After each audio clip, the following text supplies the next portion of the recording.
It's easy to see how a business can maintain a high level of control when they're handling their logistics in-house. How could outsourcing give you the same level of control? It does have a lot of control to it, for better or worse. Unless you're dedicated to this, you've got other things going on that pulls your attention away. And so the question really becomes, if I outsource this to a person who focuses exclusively on this, can I do it in a way that gives me the same degree of control that I have right now? You alluded to some of the problems that you've seen, but can you give me some specific examples of what some of the biggest problems are? I think the biggest problems tend to be specialization. Can you just sort of define that for me? You mean having the right vehicle for the transport, having the qualified courier to handle that transport, that kind of specialization? Yes, certainly. It's dealing with the vehicle when it breaks down, dealing with the finance department when you decide you need a new vehicle. What happens when the employee goes on vacation? Who's training this employee? Is the training consistent from employee to employee to employee? Without a sense of specialization, it's really difficult to get exactly what you want. And so Right. that, again, it comes back to the question of, can you get the same degree of control if you outsource some or all of it? And what I've noticed over 2 decades now is that by and large, hospital systems, laboratories, pharmacies have decided that outsourcing is the more efficient way to go. Then the trick becomes, how can you partner with somebody that can get you the control that you want?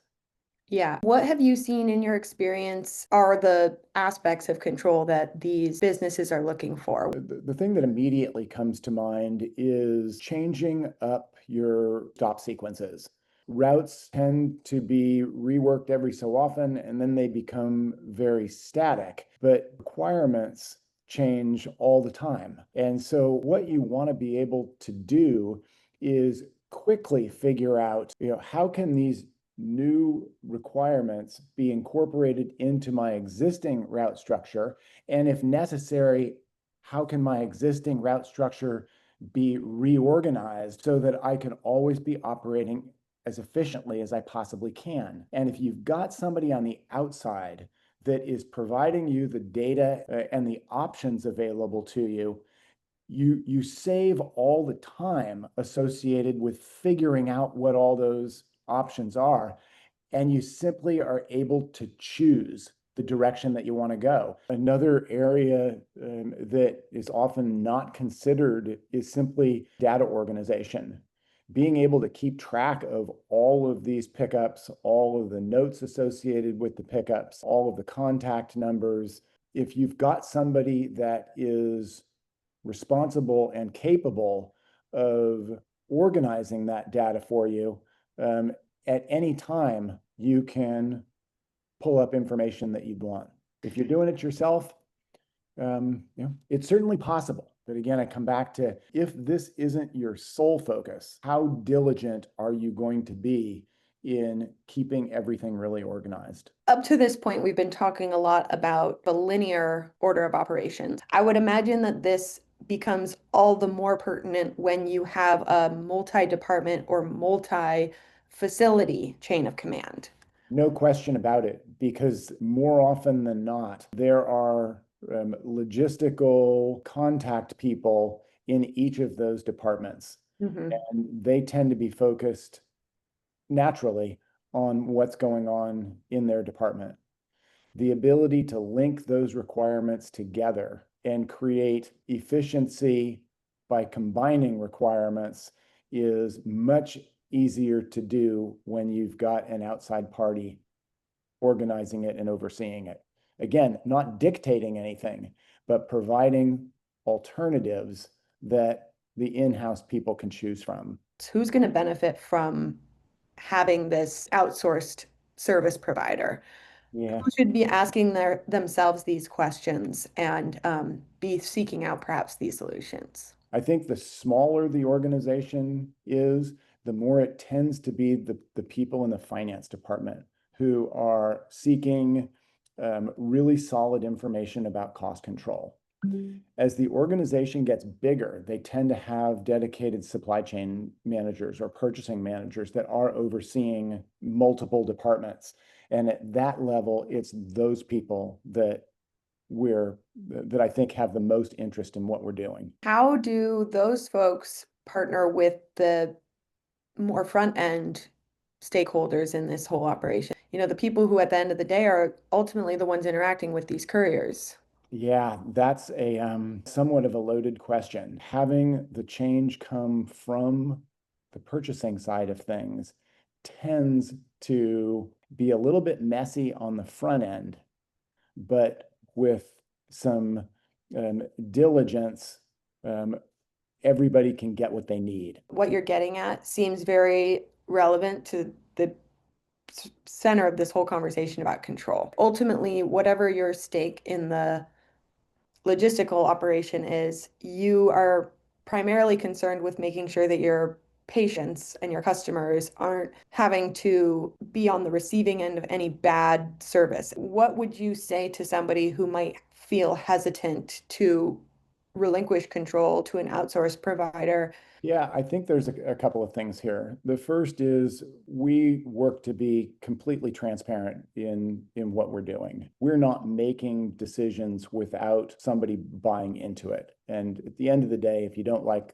the decision, you can change your mind. You're not really losing anything in that regard. What I think you are gaining, particularly as a large organization, is consistency at a high standard of quality, making sure that the drivers are all trained the same way, that if there is an incident, that the incidents are researched and reported in the same way. That sort of consistency provides you with what I think is just a rock solid foundation, which again, you are always able to, or the stakeholders are always able to change. It comes back to what we do is all we do. We understand the magnitude of what we're doing and that we're very capable in doing what we're doing. Once you have that degree of confidence, you can expect to have more control over your organization than if you were to try to do everything yourself. That idea of consistency and that strong foundation would give any operation a lot of peace of mind. Let's talk about reporting quickly. How does reporting play a role in an efficient logistics operation? And where do you see that reporting excels in an outsourced environment? It starts with establishing consistent standards. And Mhm. so if you've got consistency in your standards across the board, you can then create consistency in your KPIs. And so the reporting follows along with that in that it's tracking the KPIs the same way across the entire organization, which gives you you know, an overall sense of confidence in the KPIs themselves. I'm sure that many people are just as concerned about cost as they are about control. And so maybe there's something that you can touch on where the two relate. Yeah, again, there's two things here. I mentioned earlier that generally speaking, our cost structures are just lower than large laboratories or hospitals, and that's just a reality. But secondly, and perhaps more impactful, is we're really transparent with our costs. What we're trying to do is provide a service very efficiently that gives us a reasonable rate of return, and you know what that is. And so that should give you a sense of confidence that you have control over the the financial aspects of the operation. And the example that I can give immediately is, how much control do you want to, or how much insight do you want to have over your temperature controls in your transport vehicles? We can provide um, information that gives you essentially real-time temperature information as the vehicle's in transit. Um, Perhaps you want that. It costs a little extra.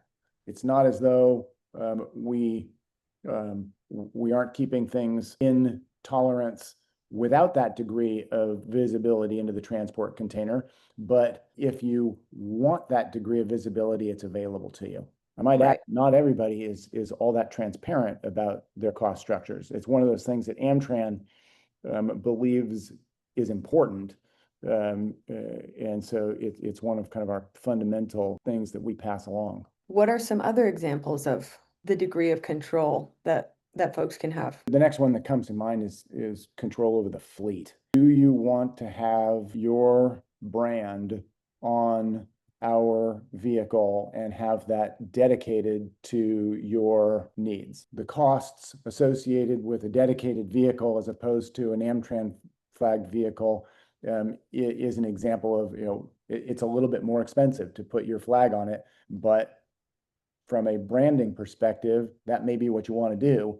And we have no issue with that. Right. That's your decision. And we'll tell you exactly how much it costs. We'll tell you the difference in costs. It's that sort of thing. That gives you another idea. It's almost like it's not so much a loss of control as it is sort of a changing in your role. As the in-house person, you become more of a operator and less so somebody dealing with the day-to-day logistics of it all. If you look at it from that perspective, you can understand where the greater control comes from because you're getting to oversee. And does No, that I think resonate? And what power do you you think said it gives? it really, really well. You get to control levers as opposed to worrying about all of the underlying details. That, in my mind, gives you a broader perspective on what's going on and enables you to focus on the most important aspects of it, the things that are really important to you, as opposed to worrying about um, you know training procedures or Vehicle maintenance. vehicle maintenance, those sorts of things. When you wind up spending time on the nitty gritty of those details, you lose the opportunity to reflect at a higher level on what's really, really important. We help people implement what they feel is really, really important based on information that we are able to provide to them. Am-Tran is a regional courier.